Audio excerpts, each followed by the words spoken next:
You got caught bribing our son with cash, so that gives me the answer. What's his name? Terrence.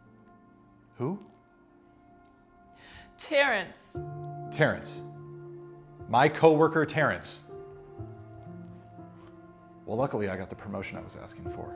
So Terrence is now an employee of mine. And now technically, Terrence is fired. Do you want to tell him yourself, or should I do it? I'll never see him again, I swear. There's no need to make promises like that. We're done. You can do whatever you want now. What do you mean? We're getting a divorce.